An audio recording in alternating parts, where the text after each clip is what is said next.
जी परिस्थिती आहे ती सांगा. काय झालंय, पॅकेज हा 3 अक्षरी जादुई शब्द अलीकडच्या काळामध्ये लोकांसमोर आणि शेतकऱ्यांसमोर आणला जातोय. खाली उतरून आज खरी परिस्थिती काय आहे हे बघणं आवश्यक आहे. शेतकऱ्यांना जे पॅकेज दिलं गेलेलं आहे किंवा जे नुकसान भरपाई दिली गेलेली आहे ती नुकसान भरपाई पूरक आहे का हे सुद्धा बघितलं पाहिजे.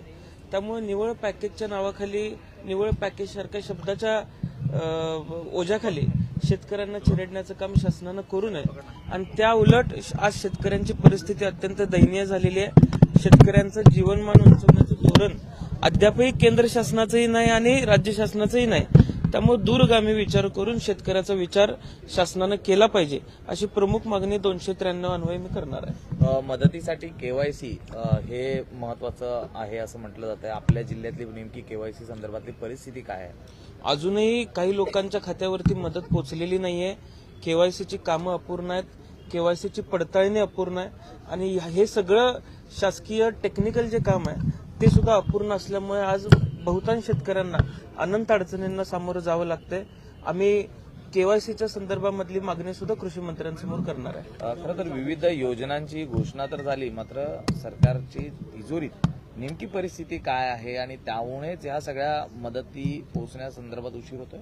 तर ज्या पद्धतीचं निधी वाटप झालेलं आहे, किंबहुना 31,000 कोटीचं पॅकेज आज माउंटिंग तेवढे 31,000 कोटीचं होतंय का, प्रत्यक्ष मदत शेतकऱ्यांना किती पोहोचणार आहे, या सगळ्या गोष्टींचा अभ्यास आम्ही आमच्या भाषणामध्ये मांडणार आहे आणि राज्याची खरी परिस्थिती ही लोकांसमोर आणण्याचा प्रयत्न आमच्या सर्वांचा असणार. पुणे जमीन प्रकरणामध्ये पार्थ पवार यांना कोर्टाने पवार प्रकरणामध्ये पोहोचलेली नाहीये. तुम्हाला वाटतं की टेक्निकली गोष्टींमध्ये कुठेतरी गोष्टी वाढल्या जातात आणि वेळकाढूपणा त्यात होतो? जी अमाऊंट 31,000 कोटी ही प्रत्यक्ष शेतकऱ्यापर्यंत पोहोचणारच नाहीये. मुळात हा 31,000 कोटीचा आकडा तयार कसा होतोय याचा सुद्धा अभ्यास आपण सर्वांनी केला पाहिजे. 6,500 कोटी ही प्रत्यक्ष मदत कदाचित शेतकऱ्यापर्यंत पोहोचू शकते, इतकंच सध्याचं लिमिट आहे. आणि आज शेतकऱ्याची फसवणूक या पॅकेज या शब्दाच्या नावाखाली होऊ नये एवढीच विनंती मी शासनाला करणार आहे. पुणे जमीन प्रकरणामध्ये कोर्टाने फटकारलं असून पार्थ पवारचं नाव अजून गुन्ह्यात का दाखल केलं नाही असं म्हटलेलं आहे. कोर्टाचं काल काय म्हणणं आलंय? काल मला अद्याप त्या संदर्भातची माहिती नाही. मी थोड्या वेळात बघून आपल्याला माझी पण कुठेतरी राजकीय दबाव आहे का केसवरती? नाही, आता राजकीय दबाव असता तर कोर्टानं फटकारलं नसतं. त्यामुळं काहीतरी म्हणणं अधिकाऱ्यांनी दिल्याशिवाय कोर्टानं फटकारायचं कारण नव्हतं.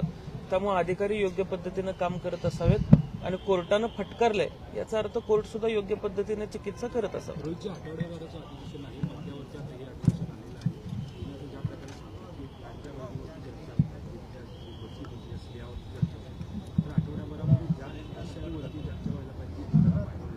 खरं तर अधिवेशन अजून काही दिवस वाढवून मिळायला हवं होतं.